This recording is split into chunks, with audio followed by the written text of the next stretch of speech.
Hello, everybody, and welcome back to more political chatter. And we have made it. Tomorrow is the Iowa presidential caucuses. We have been waiting for this moment for years now. I mean, the Iowa caucus, they're the first contest of the 2024 election season, and it's our first real indicator, set in stone, decided by votes, not polls or predictions or anything of how the race is going. So, um, obviously, the caucuses are tomorrow night in Iowa for the Republican Party, at least not the Democrats this year. So they switched it to later in the year, I believe on Super Tuesday. Yeah, on Super Tuesday, that's where they placed it. But for the Republicans, it will be held tomorrow, and I'm ready to make my final prediction. Even though I know this will be a relatively hot kind of take, not necessarily how much it differs, like by each percentage point, but more so the placement of the candidates. So, like the vast majority of people, I think that Donald Trump wins the Iowa caucuses with 51.9% of the vote. That would be 21 delegates out of Iowa's 40. In second place, I think that most people right now have Nikki Haley winning second place, especially after this final Des Moines Register poll. Ann Selzer, with the Ann Selzer Polling Corporation or whatever, has Haley in second at 20 and DeSantis at third and 16. When you look further into this poll, this is how I was actually able to make my final prediction with DeSantis in second, not Haley, at 18.8%. That's about 7 delegates. Nikki Haley, I think, will win third place at a somewhat underwhelming 15.9%. I believe that's either 6 or 7 delegates. In fourth place, I think that Vivek Ramaswamy comes in, overperforms a bit from what he's expected to win. Let's see where he is overall, according to Real Clear Politics. So he's at 7 right now on average. I think that he wins about 11.4%. So I think that he does outperform polls a bit. Asa Hutchinson, oh no, Asa Hutchinson in fifth place. I believe that's where he comes in. He will win 1.2%. I think you have to win like 2.5% to get any delegates, or no, or maybe it's like 1.5% or something. So I think that he's right on the verge of getting a delegate, but I don't think he gets one. I might be wrong on that though. Finally, in sixth place, I think that Ryan Binkley, a pastor from Texas who has been working tirelessly to get as many votes as possible in Iowa by by just, having conversations with so many voters. I think that he comes in at 0.8%, does not win any delegates. So this is my final prediction. Trump, DeSantis, Haley, Ramaswamy, Hutchinson, and finally Binkley. So this comes after last night where this final legendary Des Moines Register poll was released.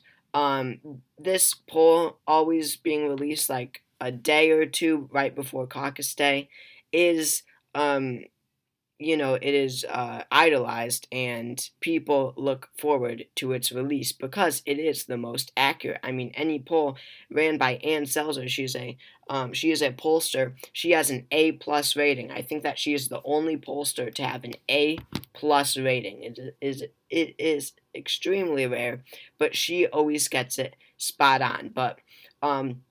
But it's a little bit different this time because enthusiasm matters so much. And while we can look at where the vote totals are in this poll, it had Trump at 48%, Haley in second at 20%, DeSantis in third at 16%, and Ramaswamy in fourth at 8%. You can't see it there. And then Binkley and Hutchinson were both at 1%. Um, we can look at that, but I think what's even more important is using these numbers with the further information that's released from this poll, because they do ask other questions, especially regarding enthusiasm. Let's just take a look here. So this is just the outcome of the poll. The brighter orange is right now. I just said the results there. But looking further into this, enthusiasm matters so much because you've got this major winter storm um, sweeping through Iowa on caucus night. It's going to feel like negative 45 degrees with the wind chills. Negative 35 to negative 45. No one, regardless of who you're supporting, wants to go out during these conditions on caucus night. I think they said, like, if you stay out there for like 10 minutes, you'll get frostbite. So voter turnout in this will be extraordinarily low. I don't, it's going to be much lower in 2016. So really, each and every caucus goer has a lot more power than usual. So that means enthusiasm matters so much, because if you're more enthusiastic about, or if one candidate's supporters are more enthusiastic about them than another's, then and they were polling equally, then that voter will, that voter will prevail, if you know what I am trying to mean. But looking at enthusiasm, obviously, as we could have expected, Donald Trump leads with 49% of his voters feeling extremely enthusiastic about going out in negative 45-degree weather and caucusing for him. DeSantis, despite being in third in the poll overall, is at 23%. And then when you look at Nikki Haley, only at 9% of her supporters being extremely enthusiastic. That should be a major area of concern for her. I mean, when it's 49 to 9, that is not good at all. And even 9 to 23 is such a big margin. And then it doesn't get a whole lot better when you look at very enthusiastic instead of extremely enthusiastic.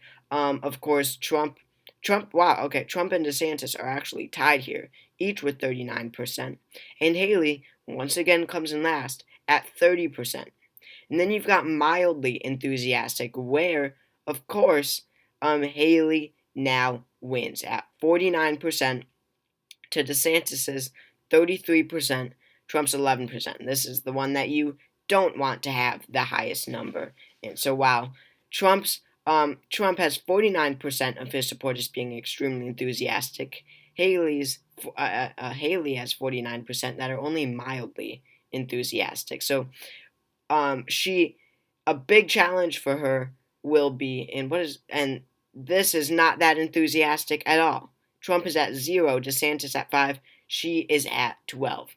So when you've got 12% of your supporters being not that enthusiastic and 49%, so over half with that mildly enthusiastic and not enthusiastic, not that enthusiastic, when you've got over half of your supporters characterizing themselves as that, and on caucus night, it's negative 45 degrees potentially, they will not care enough to go out and caucus for you. So even though Haley polled second in this poll, it is a lot easier to answer Nikki Haley's name in a poll than go out in negative 45-degree weather and sit in a gym for 2 hours to show your support for her. And these, even though she is in second, this poll is not good for her at all because of this enthusiasm stuff. I mean, these enthusiasm numbers are not good at all. I mean, just this alone, the fact that 61% or not, yeah, 61% of her caucus goers are only mildly enthusiastic or quote unquote not that enthusiastic about her. They will not want to go out and caucus. So that is why I have Ron DeSantis coming in second at 18.8%, ahead of Nikki Haley. I think that she underperforms expectations. She's only at 15.9%. And then it makes sense. That's the other factor in this whole thing, because it's not like Nikki Haley's supporters are just unenthusiastic for no reason. It's because her is this it? No, that's not it. But her supporters are the least conservative, the least Republican out of anyone. I mean, this was released after the poll came out that more Haley supporters in Iowa, in this same Des Moines Register poll, more of Nikki Haley's supporters would vote for Biden in the general election than Trump. So clearly, what you are seeing in the state of Iowa, and we're seeing the same things in New Hampshire and probably nationwide too, is that Nikki Haley's supporters are, in polls at least, the vast majority are just independents and Democrats answering in these Republican polls because, you know, it's fun to answer in a poll and defy Donald Trump, go against Donald Trump, as Nikki Haley is now seen as the most anti-Trump candidate in this race, as the Trump foiler, basically, in this race. These anti-Trump independents and Democrats are just going to answer Nikki Haley in a poll to defy Trump. But that does not mean at all that they are going to go out on caucus night and actually, for 2 hours, go and caucus for her and, you know, give that entire night to going out and supporting her. And, like this shows, they don't even like her that much. They're just answering her in a poll because, again, they want to take a stand against Trump. They want to show that they are against Trump by voting Nikki Haley in a poll. And that will not translate to a good result on caucus night. I don't think that she does very well at all. I think that she underperforms kind of by a lot, and that's why I think that DeSantis comes in ahead of her. And then I do have Vivek Ramaswamy overperforming just because he is right when he says that a lot of his supporters aren't being polled. I mean, a lot of his supporters are coming from younger caucus goers, a lot of 17-year-olds from what I'm seeing who can caucus just because they turn 18 before the general election. So a lot of these caucus goers for Vivek have never caucused before. I mean, they're younger. A lot are new to the political scene. A lot, from what I've seen, are going to register at the caucus site, which you can do if you want to caucus, or you can register as a Republican right there. So I think that he does overperform a little bit at 11.4%. That won't be a bad performance.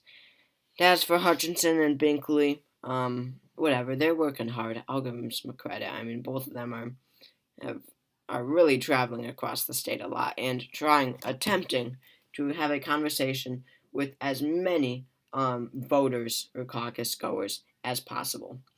So, this is my final Iowa prediction, of course. I mean, comparing it to the averages, I have Trump at 51.9. I did not make this. I did not look at the averages when making this poll at all, just to be completely honest, and I'm only 1.1% off from the average. Trump is at 52. I have him at 51.9. DeSantis, I have at 18.8. And wow, I did not know this, but Haley has actually surpassed DeSantis kind of by a lot on average.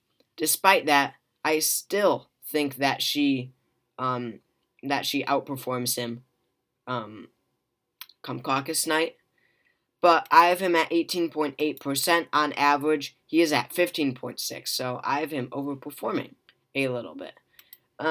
Haley, I have at 15.9%. On average, she's at 18.2%, so I think that she underperforms.